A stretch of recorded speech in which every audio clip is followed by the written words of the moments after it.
when I first came into the program, I was broken. Those opportunities, those options, a lot of that contribute to who I am now, as a person. I feel like it is the best place for somebody who wants help or needs help to be in, right. But also to have a mind where you will be able to say to yourself, like, I don't want to be the same old person. Yeah. I want to be different.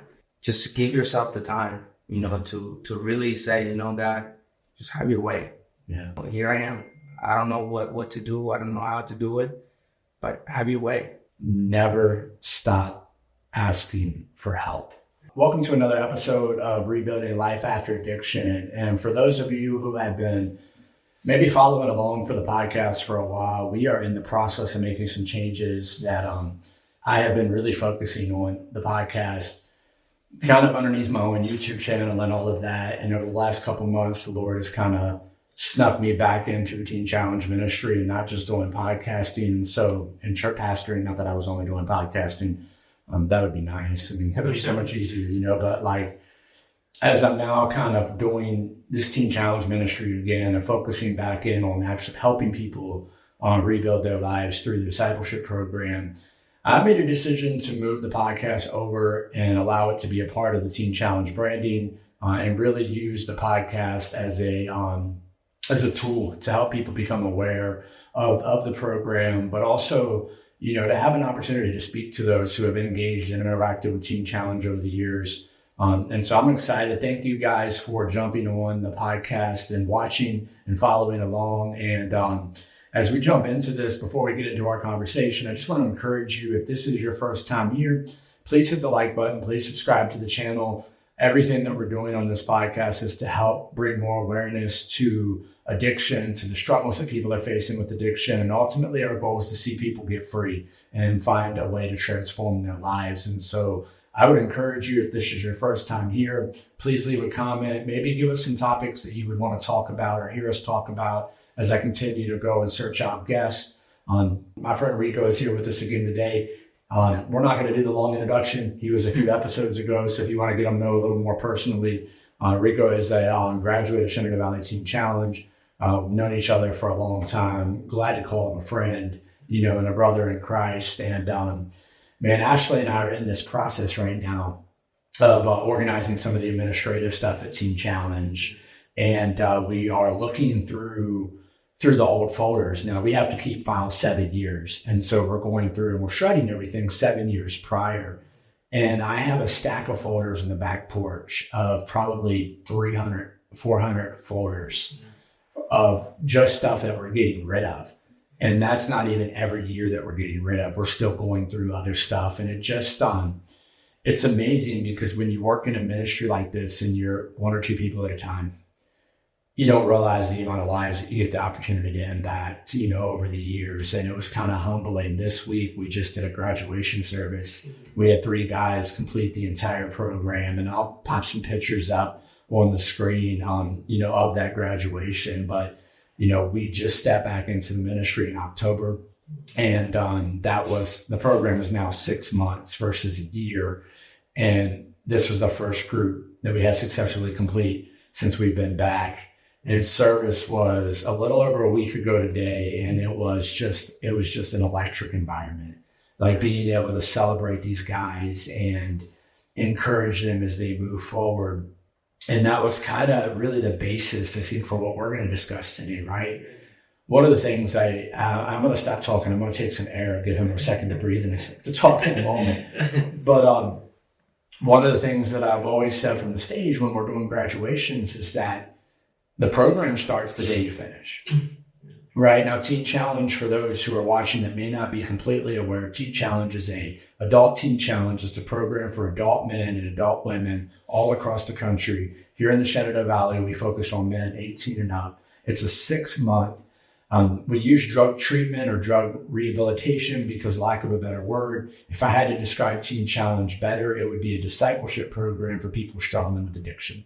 They come in the program, they're in a protected, safe environment. Everything that we do is centered around the Bible. It's centered around building a relationship with Christ. So there are Bible studies, there's curriculum, there's church attendance, there's prayer. And now we can't force people to pray, but these are required parts of the schedule where people are engaging in Christian discipleship, hopefully willingly, because it's the only way it works, right? Yeah.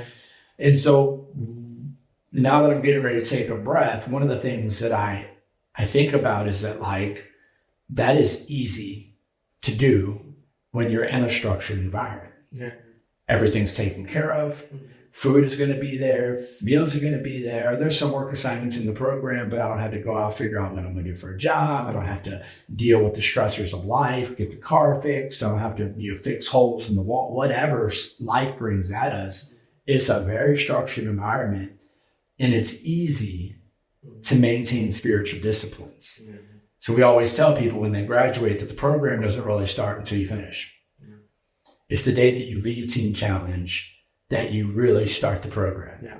Like, you have to put the rubber to the road. Mm-hmm. One of the things I wanted to talk about, both of us being folks that have come out of Teen Challenge, is like, how do we get out of a structured environment like that and maintain consistency in spiritual disciplines, and maintain, that maybe we start, Rigo, by you just sharing some of your personal experience, man. Yeah. Wow. That was a long intro.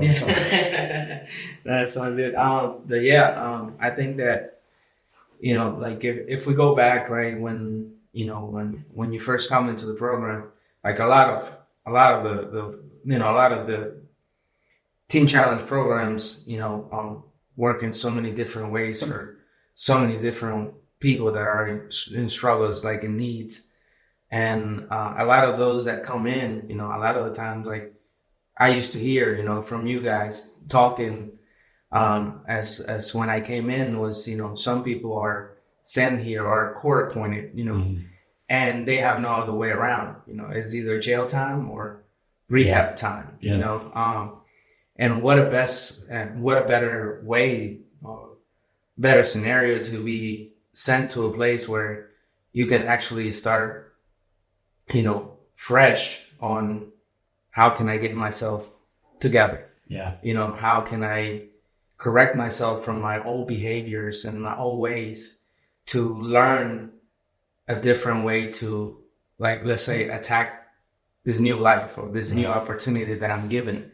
And, when I first came into the program, I shared on the last podcast, I was broken, and being broken, it gave me that, that vulnerability of coming into the program and saying, look, I just need a break from the world. I need a break from my own family. I need a break from friends. I need a break from pretty much everybody that knew me, and so coming into the program, I was offered that, those opportunities, those options, that are, are requirements, in the program, like Bible studies, prayer time, alone time, and even, studies with groups, and I feel like, a lot of that contribute to who I am now, as a person. So I feel like it is the best place for somebody who wants help or needs help to be in, right? But also to have a mind where you will be able to say to yourself, like, I don't want to be the same old person. Yeah, I want to be different. Yeah, we were just talking about that in chapel last night, that like, as a man thinks he is, and half the battle, most of the battle, is renewing the mind. Yeah. Right? Sin, like we believe, the lifestyle of addiction, there's a lot of discussion about, is it a disease? Is it not a disease? Regardless, the way the lifestyle shows up, whether it still leads us to a pattern of sin, right? And that's the part where, like, if we're going to stop sinning, if we're going to stop engaging the flesh, then we've got to go through this process of renewing our mind. And because James says that sin starts when we're drawn away by our own desires. The only way to change our desires is to change the way we see it. Right. And so Teen Challenge, rightfully so, discipleship.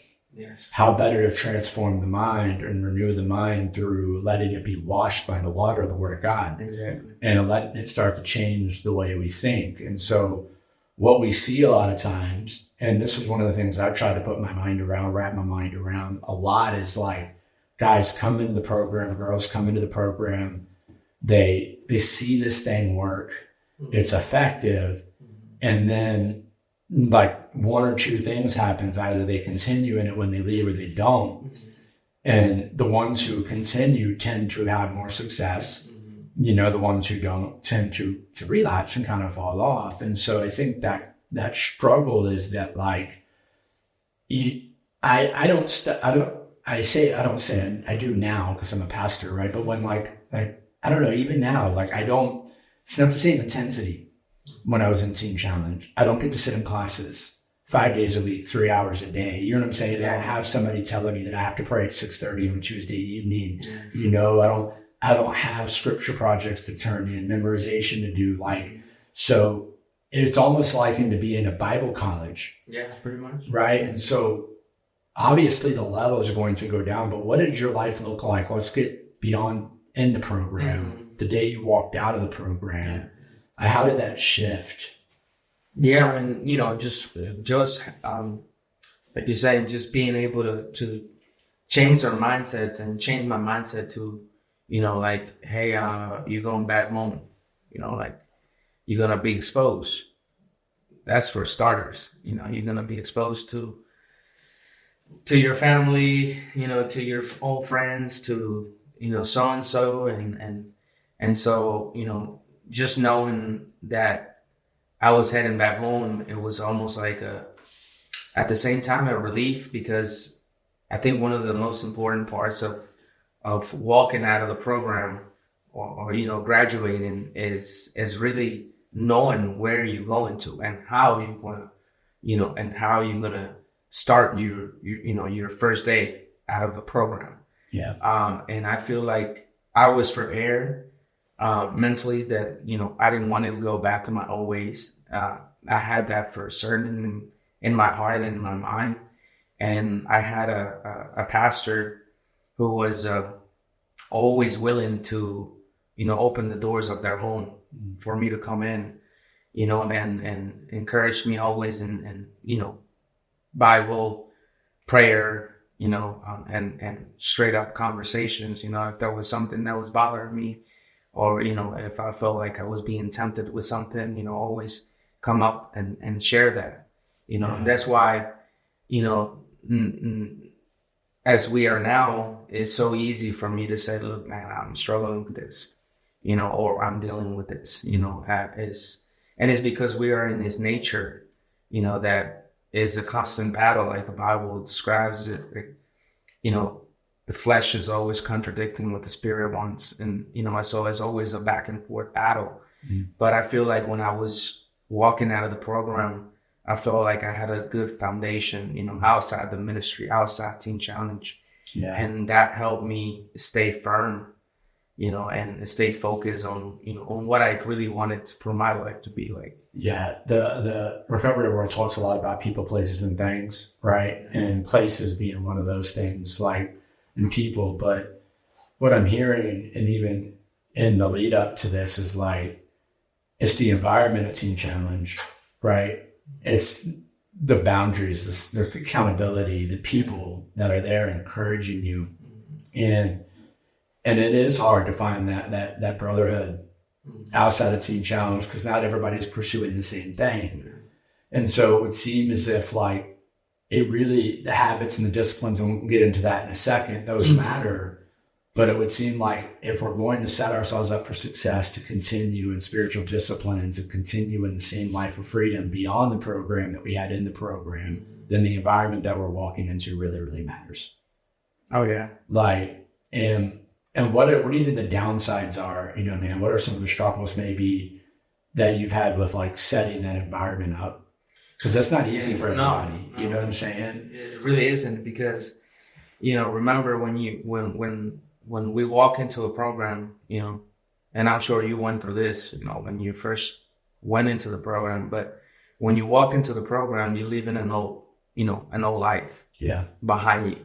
And that old life never changes.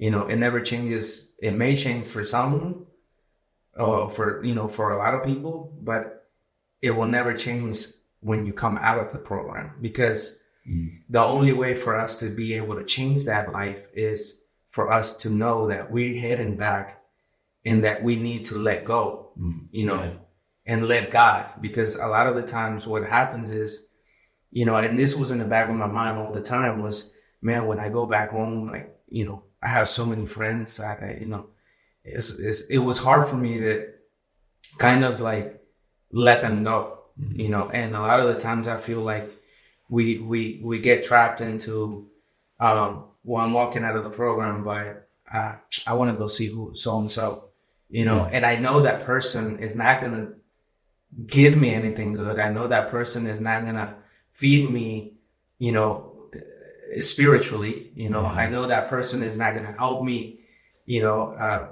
be confident on what I have done in the program, and I think a lot of the times why we also always face those struggles is because we're not strong enough to to walk away from friendships, like you mentioned in one of your podcasts. And or saying no, and just walking away. I think a lot of those struggles are those that it's either family members that you can't let go for a certain period of time, and of friendships, and places, even places like so places were very important for me because going into the program, I played sport, I play soccer, and I used to travel a lot to Harrisonburg and play on weekends. And I felt like even after the program, I felt like, I could handle myself. I could go back and play soccer with my old friends. But then I was find myself caught up with, their language. It might not even be like drinking or smoking, or doing this or that, but it would be only with the language, and the way their fall language or their attitudes, and it would causing me to get also like start to feel those, those motives to get angry, to be upset, to try to, like, let's say if somebody slide tackle me, to try to vengeance that, and so it would. And on one side, before anything, I'm sorry. I think the podcast would go quicker if I cursed a little bit more. Like I'm not. No, yeah, I'm not raw and rugged enough for most people that are struggling with addiction, like, because my life has been cleaned up and I'm on the other side of it, you know what I'm saying? And so, like, and again, I don't have anything against tattoos. I just am scared of needles. It's one reason I don't have them. But, like, I don't have enough tattoos. Like, you know what I'm saying? Yeah. It's just funny you mentioned that, like, the language, because it's like that is such a, it is that characteristic of completely changing who we are. Yeah. We don't talk the same. We don't act the same. We don't dress the same. Like people wouldn't know you or I used to be addicts unless we told them. Yeah. And I'm so grateful because that's nothing we did. It's the grace of God, right? So sorry, I just wanted to make that part of it. So, and it plays a big role because, I mean, even now, imagine to now, about almost like 10, 11 years ago when I came into the program, and I can still tell you, like, if I employ, I give work to some people. Yeah. And it's also a lot of, it's very frustrating when you have certain people who don't go to church or are not Christians, but you have to be kind, you have to be loving, and you have to be merciful. But Rigo, aren't you being judgmental when you set standards? I mean, don't you remember where it came from? Yeah, I know, right? I mean, but and seriously though, I'm going to ask you that. I want to engage that a little bit more, right? Yeah. Because I've heard that before. Mm-hmm. When I challenge people in that role, we talk about environment and people, right? Encouraging us, like, and if we're spending the majority of our time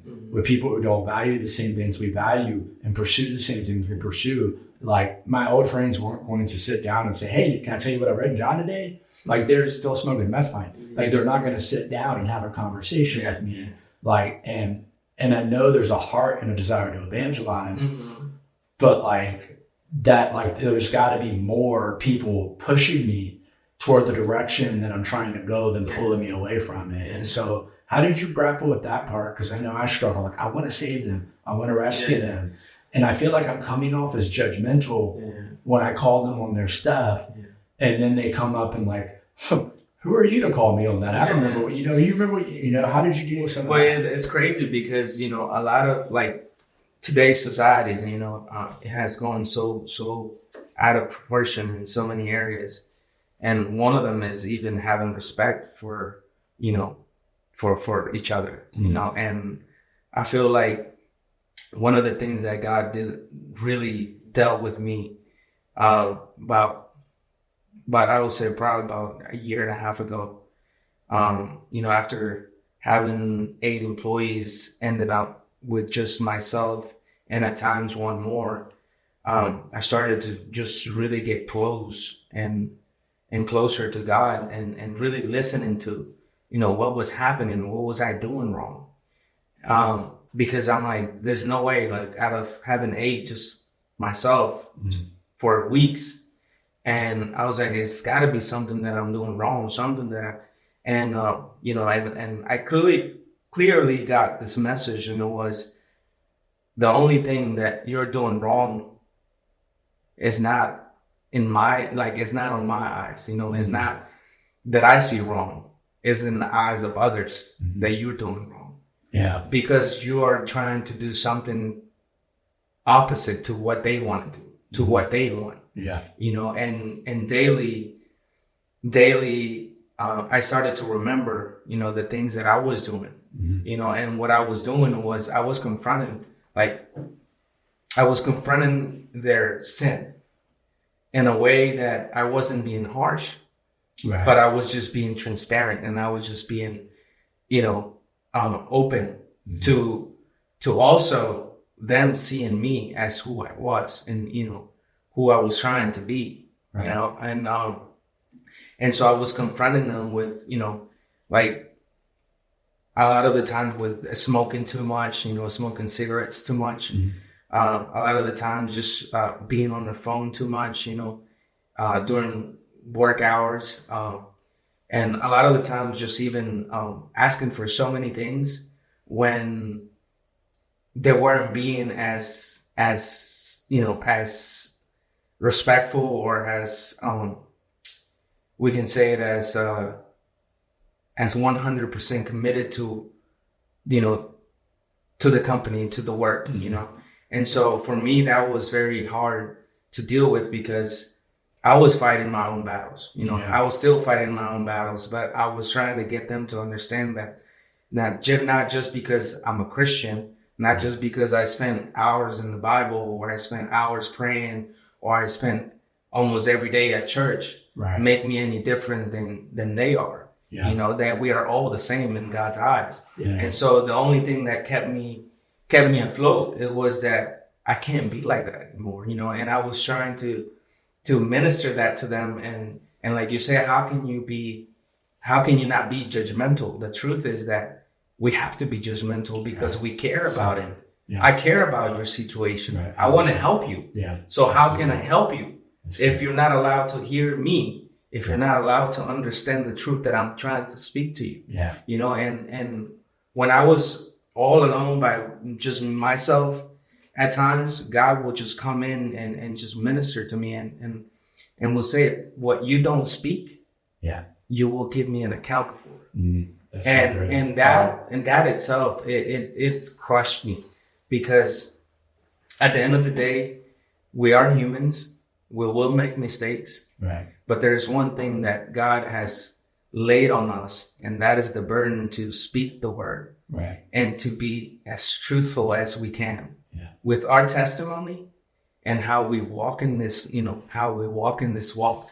Yeah. That is not going to be perfect, but we striving every day to be better than yesterday. Yeah. And now I have had 2 guys come back after 2 years. They have come back, and now they have about 4 to 6 months working back with me. Mm-hmm.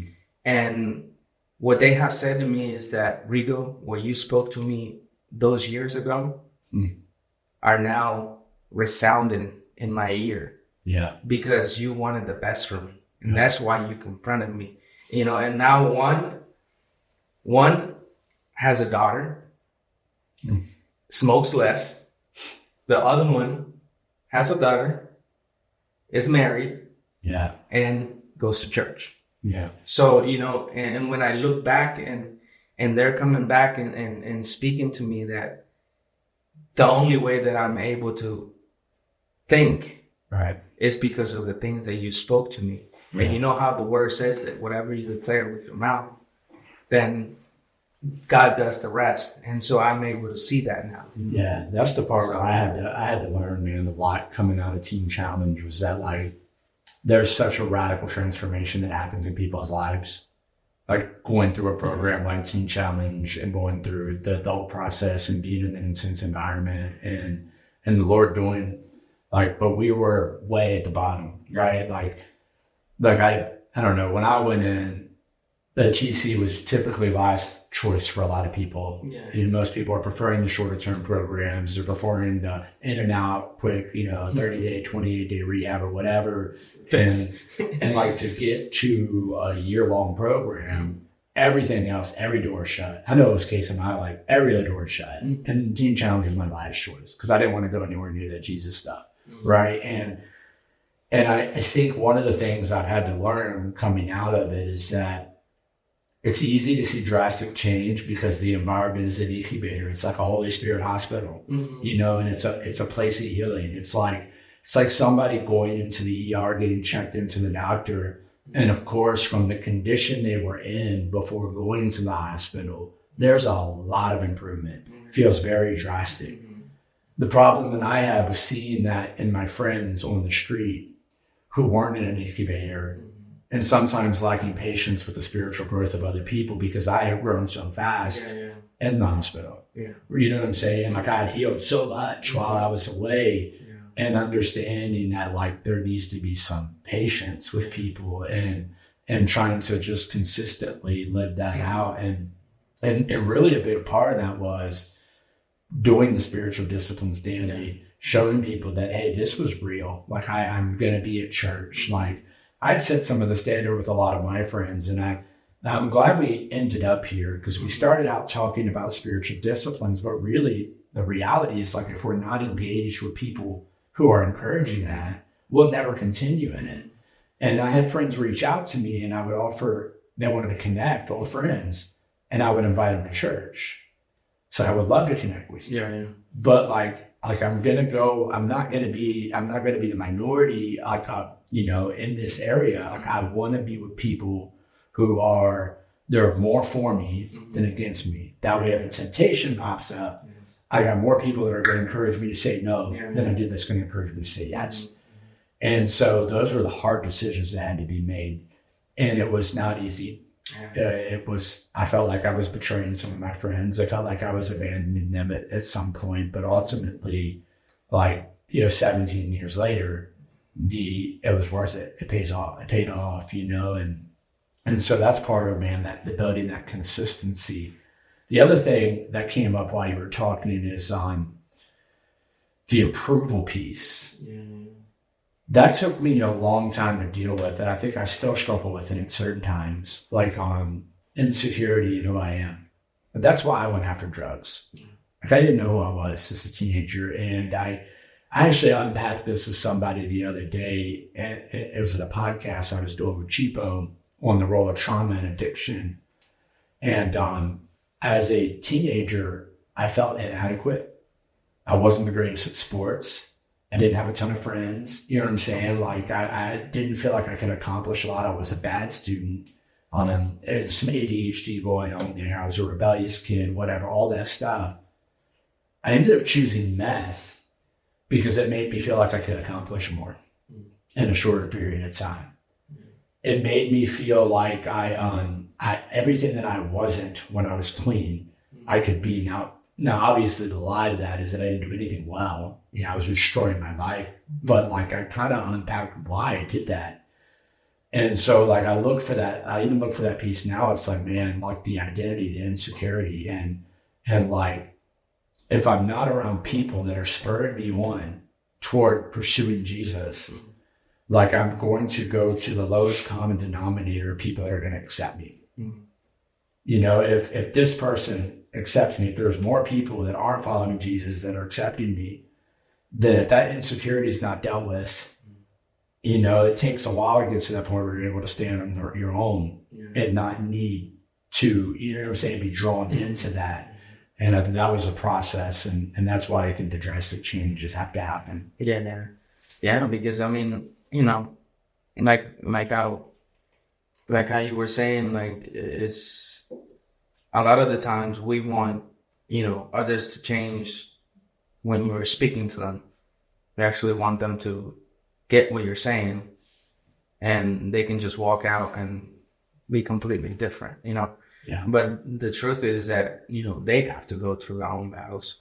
They have to put their mindset of, I can't be like that anymore, and now I can tell you with the two that I have, right, they have walked through a process, and every chance I get, every chance I feel, I always ask God every day, like, let me see what you want to do, let me see what you want to speak. And every now and then I will, ask them like just straight up questions, be like, so how are you doing? And just because I care, because I want to help them, and it's up to them to open up and share and share. One of them, just recently, he started coming back from Roanoke to Charlottesville. It was a long trip. And I said, why don't you just move? It's like my wife doesn't get it and all this and all that.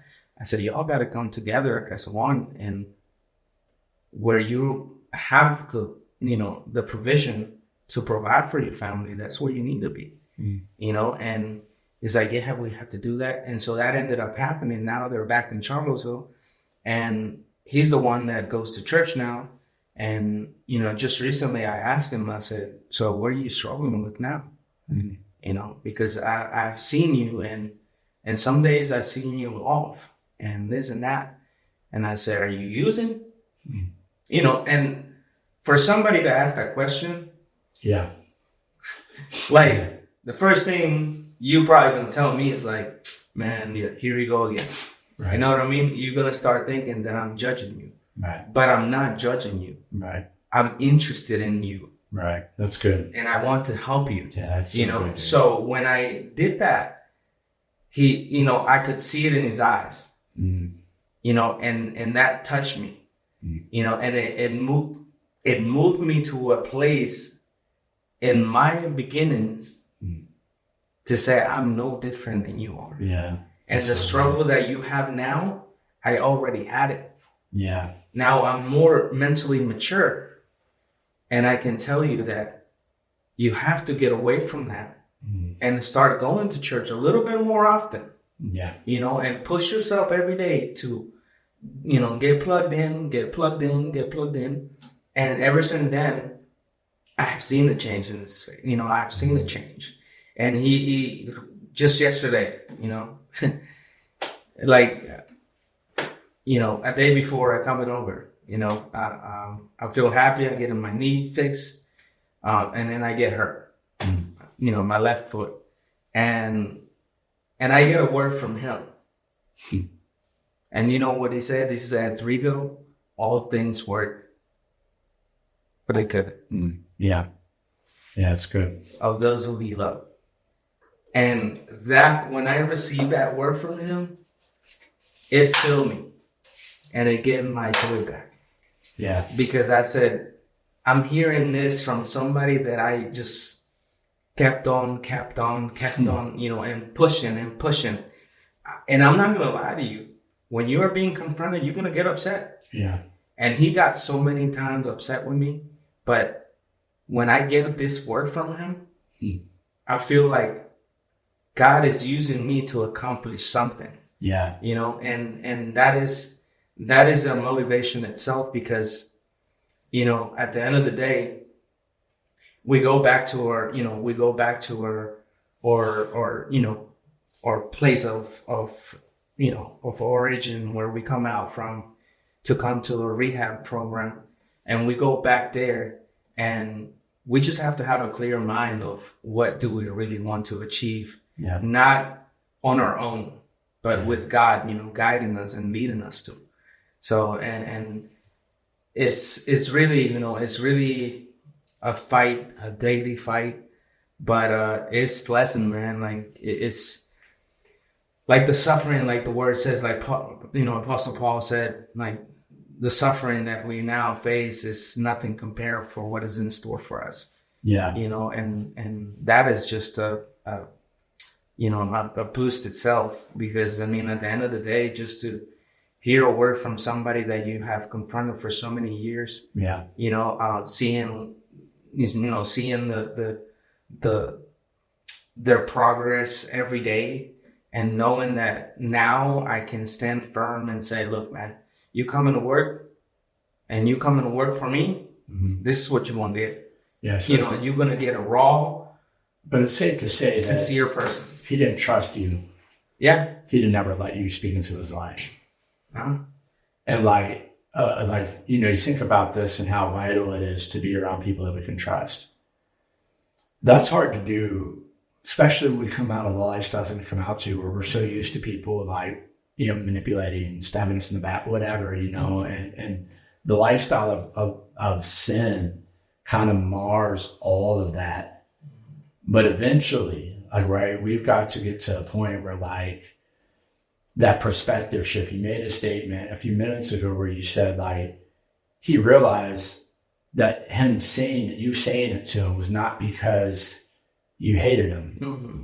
You weren't trying to put him down, but you loved him enough to speak that into his life. And I think that is the part where we really internally, if we're going to be involved in a community of people, whether we're in the community or whether we're giving in the community, obviously it should be reciprocity. There should be give and take happening there, but that ultimately we're going to engage in a community of people that we can trust. Mm-hmm. And that may be hard for some people depending on what they've been through, but without that, I think that's where a lot of people do struggle. Cause you show up in ministry world, and at times there's a lot of backbiting, there's a lot of crosstalk, gossiping, putting people down behind the scenes, ripping people's character apart. And it's like, man, I was better off in the street, And so if as the church, we're not being willing to provide that place where it's safe for people and love on people and give people room to be vulnerable, but then on the other hand, people that are vulnerable, it's you've got to be willing to submit yourself to the accountability, and that's a part where I think a lot of people struggle with, it seems maybe easier for those of us who have been in recovery programs. Wasn't easy at first, but now it's I'll just talk about my job with anybody, not anybody, but a bit easier than, I've seen the struggle of hiding, right? And so building the spiritual disciplines, right? So we start to, Teen Challenge helps us, right? It helps us establish a routine. We end up, finding that supportive community, and we go through that routine while we're in the program. We have those people around us. A lot of the stuff that you and I have been talking about we've got the good friends, we've got the good encouragement, we've got the people that we get to speak into their lives, they speak into our lives. So we're establishing that the community's there, but we're setting goals as well. You brought that up, right? And so, where do I need to go spiritually, right? That's a part of coming out of a program. We may deal with the addiction and some other stuff, but now we get to deal with money habits.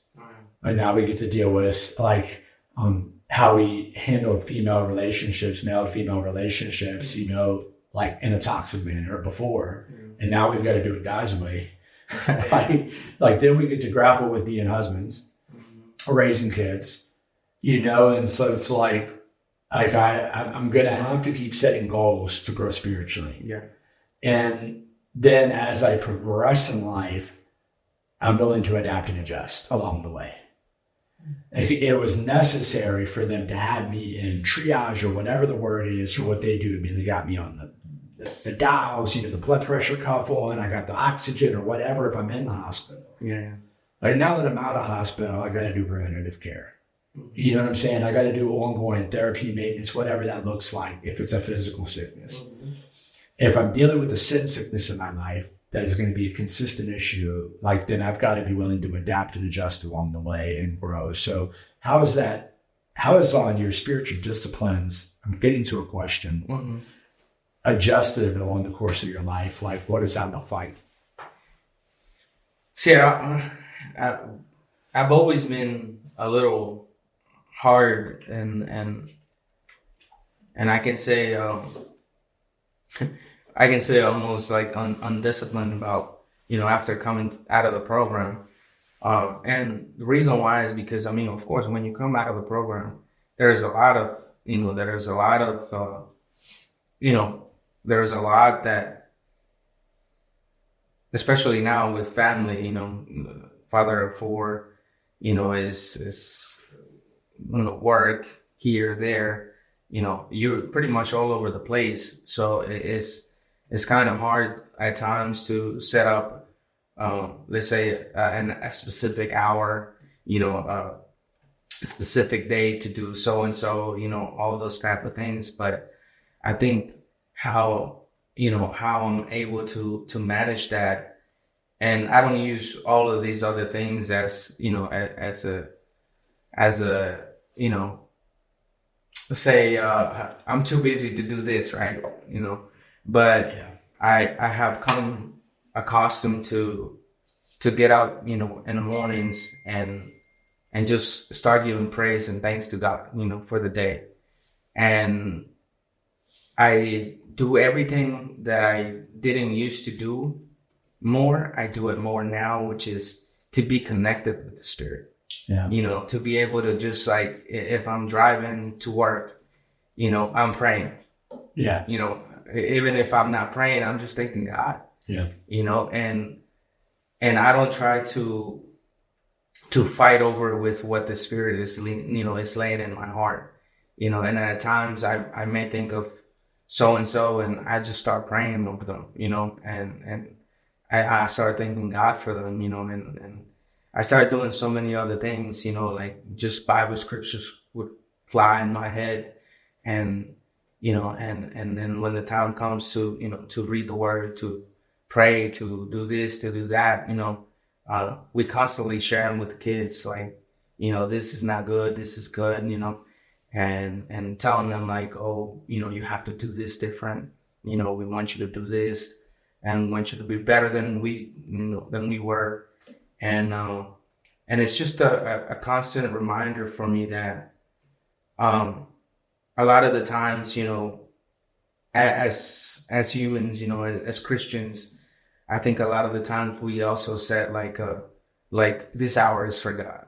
You know what I mean? And we forget that we have to have a constant communication, a constant relationship with Christ. Yeah. It doesn't matter the hour, it doesn't matter the day. Like we have to be constantly hearing him. Because the moment we stop listening to him, that's the moments we drift. Yeah. That's the moment the eye catches something that it shouldn't. Right. And so I'm applying that in myself more, that I need to be a vessel ready to receive at all times. That's regardless of my timing alone, with the Lord in soul room, in soap office. And it's just, I have to be ready at all times. Yeah. That's why the word says be ready in and out of season. Right. Yeah. So that no matter what happens, you have just this joy and this love inside of you that is overwhelming, for you to just keep on moving. Because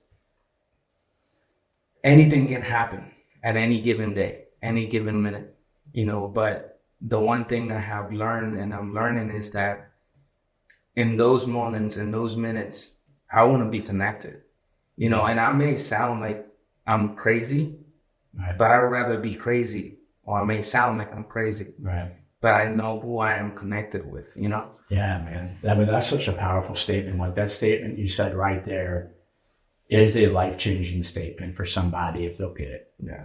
I'm a vessel ready to receive in any given moment. Like, What is that? What would that look like, man, in our lives and progress? Yeah, for those who are struggling to move forward, and maybe it's not even trying to kick the addiction. I'm a vessel ready to receive in any moment. It's God gives grace to the humble, but he resists the proud. It is, I don't care what room I'm in. Like, if I'm the smartest person in the room, as it's been said before, then I'm in the wrong room or I'm the wrong person, because everybody has something to teach us. And it's not even just people, but it's the Lord. We're obviously open to receive from him, but God uses other people. Yeah. And it is a dangerous place to be in a prideful mindset to go into any given room and think that nobody in the room has anything to teach us. And we're unwilling to receive counsel, receive advice, but we're only there to give our advice. And that becomes toxic behavior, and it becomes really detrimental for spiritual growth, because God does resist. So if we're only there to give, constantly give, and we're never in a posture of receiving, then we're on our way to a fall, because what does the scripture say? Pride comes before a fall. Yeah. Pride comes before a haughty spirit, and a haughty spirit before a fall. And I think that's the part of man, what a powerful statement. I'm ready to receive any given moment. Yeah. That's spiritual discipline. And that too, it's not, remember, and that too, it can get tricky, right? Because as a Christians, a lot of us could be thinking, oh, we are ready to receive from God. Right. Not just from your brother and sister in Christ. Right. Yeah. But also from those who are not Christians. Mm-hmm. Yeah. Because a lot of the times God will use them to let you know, hey, that's not the way. Yeah. You know what I mean? And we spoke to Balaam through a donkey, right? And kind of, if I was less G-rated, I'm going to use that word, God can speak to us through anybody, but we've got to be willing to be open and receive. And I think it gets easier going back to really the thing we talked about, environment. Yeah. God will use unbelievers. Yes, he will use non-Christians. He will use circumstances to speak to us. Everything can speak to us by the Lord, but realistically, are we in environments where we're ready to receive? Where it's conducive for our growth, and that is going to take intentionality. That's the part about recovery, discipleship, all of this. It is not that complicated. No. People that try to I get there's some science and all of that, and that therapy is important. Going to a therapist and doing all of that is important. It's all good. But at the end of the day, people, places, things. What environments am I putting them into? We think about this so simply when it comes to work. If you're at a toxic work culture, you're going to hate your job. You're not going to perform well. You're not going to do well. You're not going to get along with anybody because the culture is toxic, right? And if that is how we're living our lives in toxic cultures, then eventually we've got to make a change. We got to go through the hard thing so that we can get to the better thing. But if we're not willing to do the hard thing at first, and especially for those coming out of the program, you've already done the hard thing. Yeah. Why let the enemy deceive you into running back into an environment that got you into Team Challenge in the first place? Yeah. Well, Pastor Justin, I don't have any choice. I'm committed to them. It's we always have choices. Mm-hmm. And we do. We always have a choice. And it is really just seeing now the choices may be limited. I get that, but we do always have a choice, and we have to be able to make that decision. So, man, it takes courage. You know what I mean? It takes courage to also be able to say I'm willing to receive, because I'm not just saying to you I'm willing to receive just from God. Yeah, I'm just willing to receive from anybody that can bring out the best of me. Yeah. And bring out the worst of me so that I can change. Mm-hmm. Because a lot of the time we have a lot of things that we are dealing with that nobody knows. And a lot of the times, I told you and I shared last time I was here, how my wife has been used by the Lord on like peeling me as an onion from things that way past my childhood that she doesn't like, she had no idea. Yeah. You know, but God was sovereign enough to use her to say, like, I got to get rid of this on him. I got to get rid of this on him. And I've been on the program 14 years ago, 13 years ago. And stuff is still, you know, and stuff is still on right now, still peeling off.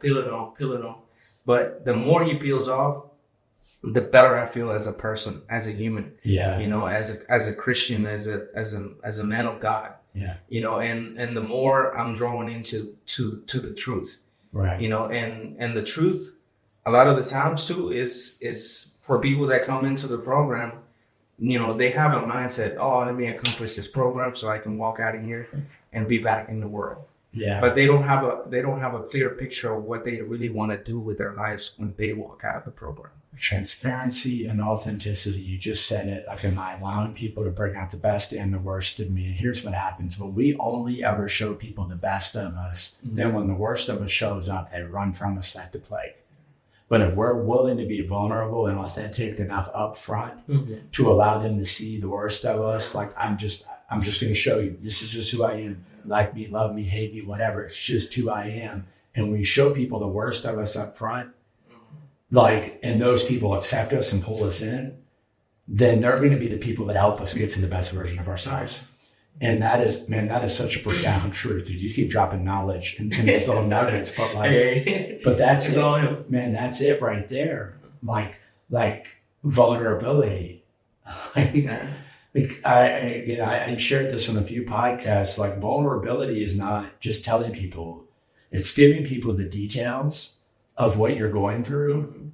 That if they want to damage you with it, they can. Oh yeah, that's true vulnerability. Like, it hurts. Oh yeah. And so if we will, our wives typically see that. They see every part of us. They know who we really are. Yeah. And if we're willing to allow them people into that point of our lives, that's not for everybody. I don't mistake that. I'm not saying that, like, there needs to be some discernment. Like, we're not going to get up on stage on the pulpit and tell everybody blur it all out. Like, that's crazy. Yeah. But like, if we're willing to draw people in close enough to where they can see the worst parts of us, then when the ugly comes out, it's not a surprise. It's like, oh, I knew you were struggling with that. Like, let me help you. You know, versus, who the heck is this person? Yeah. I had no clue who you were. Like, I've been fooled. I've been deceived. Like, you've been 5-6 years or months, and then you didn't know that person. Yeah, and it's like, and then you feel betrayed. Yeah. And then it's harder to engage. And like, that's the part where love gets difficult. Having to love through a betrayal or perceived betrayal. And that's a whole nother topic for another conversation. But like, man, what powerful stuff. It's just like, you know, like you're saying, you know, the more vulnerability we show and who we are and like who we are right now. You know, it's going to tell you what I really want. Yeah. You know, because if I'm sharing things, if I'm speaking things to you, you know, and it's almost like if I'm confessing things with you, you know, it's because I want answers. Yeah. You know, it's because I want options. Yeah. You know, and I want the best options that are led by the word. Yeah. You know, and that's what's happening now. Because as more transparent you are, the more clear it becomes for everybody else. Yeah. You know, and it's like at the work that I do, you know, now the guys, if I'm upset because something didn't go right and they make a mistake, or, you know, just something didn't go wrong, something went wrong, and they see that I'm upset, they will come to me and they will say, Rigo, like, it's okay, we'll fix it. Yeah. You know? But will be able to correct me as well. Like, you know, in those moments, it's not that I'm going to go sin about it, but is that I'm able to hold myself back from, you know, being the worst of me, you know, and able to collect myself from the correction of people that I have around now that I have around me, mm-hmm. who I have also helped build their confidence mm-hmm. and their self-esteem to know that they can also be better than me. Yeah. Because at the end of the day, that's what I want. Yeah. You know, I just don't want that from my kids, you know, but I want that from anybody who is around me. Yeah. I want them to be way better than I am. I want them to do greater things than I do, right. you know, and I want them to be the men and women of God that God created them to be, because that's what the word says. Yeah, I think that's why it doesn't compute for a lot of people when they leave a program like TC and go into the regular church, because like biblical community, the apostles, they had everything in common. They're in the church, right? Mm-hmm. They fellowship, they broke bread together, and like they devoted themselves to the teaching of the word of God, you know, and they made sure everybody had their needs met. And that is like when I see that model in scripture, I see what the scripture says there, mm-hmm. and I look at how we do life in the program. Like I see the New Testament church. It really is a beautiful representation of it. Mm-hmm. And the problem is we're so daggone busy outside of the program. Like we got 60 minutes on a Sunday, and like we've got maybe some small groups during the week, you know, if we're lucky. And if we do life with a few families, you know, we're doing well. Like our church has done a good job connecting with people, like doing more. Like we, you know, Thursday nights we had 30, 40 people out for the graduation from the church this last week. And so I think our church has done a good job doing that. Yeah. But like TC is like, it is daily. Mm-hmm. Like it is every single day, no breaks. No. And I imagine the early church did a lot of that together. And like, what would our churches look like? Yeah. Like, you know, like it scares people because you think of like cult leaders and all this crazy stuff, but man, that's just like, I imagine there was a lot of this, a lot of sharpening mm-hmm. happening with one another every single day. Right. They were close enough to know, mm-hmm. you know, where we can hide in 60 minutes a week and nobody really knows who we are. Yeah. But it's hard to hide when you spend day in and day out with people, you know, like you can fake the smile one day a week, but you're going to struggle to fake it 7 days a week unless you're a really good actor. Yeah. And, man, for those watching, I just wanted to pause real quick and say, again, this podcast, Rebuilding Life, we're talking a lot about Teen Challenge, and I want to encourage you, if you're watching, down in the description, there'll be a link to Shenandoah Valley Adult Teen Challenge, and if you are getting any value from this podcast, man, please feel free to click the link and support the ministry. We are a nonprofit. You know, we try to do our best to we try to do our best to not turn anybody away because of resources. Mm-hmm. So as we continue to try to put content out, help people through the residential program, your support makes it possible. So if you would feel compelled, no pressure to click the link and give a donation, whether one time or monthly, it would go a long way in helping us continue to minister to people. And I'm really excited too, because we've got 2 concerts coming up, August 1st and August 2nd. Josh Baldwin from Bethel is coming out. Dude, it's going to be awesome. Yeah, it'll be nice. It's going to be really good nights of worship. One in Clearbrook, Virginia, one in Stewart's Drive, Virginia. And so for the local folks that are watching, I'll put a link down in the description for tickets to that as well. And it's just another way to come out and worship, enjoy a great night of music and fellowship and honoring God, but also support the ministry and so on. Man, as we wrap up, Rigo, any I don't know. We were going to talk about Bible reading and disciplines, but we didn't end up there. So any parting thoughts, man, just to kind of round this conversation off?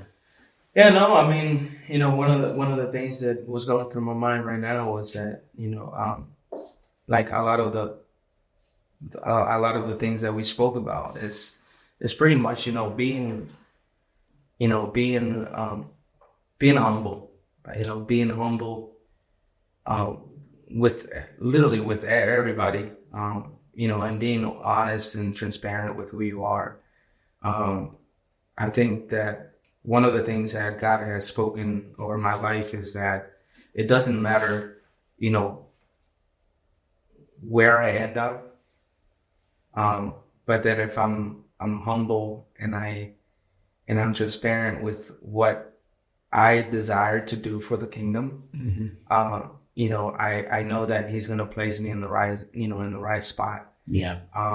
Because one of the things that I've always said to God is that, you know, if everything that Jesus went through, you know, for our salvation, you know, to give us the hope and the future, you know, that is now waiting for us, you know, I feel that we can climb over mountains, you know, for his kingdom here on earth. And I think that we are on a mission to save souls, speak the word, and be bold on who we are, you know, as a Christians, and not be afraid, you know, to speak the truth, because, you know, Jesus Christ died for speaking the truth. Yeah. You know, and the word says in the Bible that, you know, it's almost like, why would I be afraid of men? You know, that what can men do to me? You know, for me to hold back on what I can actually give back to others, you know, even if that is speaking the raw truth, you know. That's tough. And so as much as people don't like confrontations, I think one of the things that we have to be bold enough to know the times when the Spirit wants to speak, we must speak. You know, we can't hold back, because you never know when the freedom of that person, of that soul, is in the tip of your lips. You know, and I think that is what I'm trying to live up to now. That God called me to be set free, so that I can help free others. You know, and from the struggles coming into the program, graduating the program, coming back to the program to serve twice, and just being in this mountain, you know, being in this valley. It's good. I tell my wife, the peace, the joy that I receive in this mountain, even if I'm just dropping through, is insane. You know, and that is because God is getting ready to do something amazing on this valley. You know, and it's calling a lot of people to come in, you know, and what a best and a better way to come and see what God is doing in this valley, you know, and to come in and experience, you know, if you're nearby, experience the church, the love in the church, the community, you know, and the freedom that you have to worship God, you know, and to get to know in a personal experience, you know, the love of God in your heart. And I said, for those who are struggling and you know, fighting anything, any addiction, any you know, it can be anything, pretty much. Just give yourself the time, you know, to really say, you know, God, just have your way. Just, you know, here I am. I don't know what to do. I don't know how to do it, but have your way. You know, invite him in and let him come into your heart and take over. You know, it doesn't take much, but to recognize that you need him, you know, and that's the best, I can say, best advice, you know, that I could give, you know, is to let him in, you know, and let him have his way. It's pleasant, is the best thing that you can ever do. I will not trade what I now have in him and through him for what I had in the past. That's really good. And that's crazy, because what I had in the past, it's like you were saying, you didn't have this, and that. I pretty much had it all. I just didn't have him. Wow, that's really good. And that was all. And that was really all that I needed. And I said it in the last podcast. You know, I had it all, but I didn't have him. And that was, I think now it's like the opposite. I have him, even though I might not have all that I need, but him is enough. You know, so it's amazing, man. It's amazing that I thank God for the opportunity. I thank you for the opportunity. You know, and we just blessed. One of the things I'll always take away from our conversations Rigo, is you're focused on humility and trying to keep that center and keep that the focus, man. And really just like, okay, I'm just like, I want to be that statement, always be in a position to receive. And I would really even challenge those watching, like, recovery or not, addiction or not, because I know there are going to be some folks that are families that are not addicts that either maybe go to the church or connected to the ministry. They're going to watch these shows. And one thing that I would give is like a great takeaway from this conversation, and if I had to sum it up in one quick sentence, never stop asking for help. That's really all this is.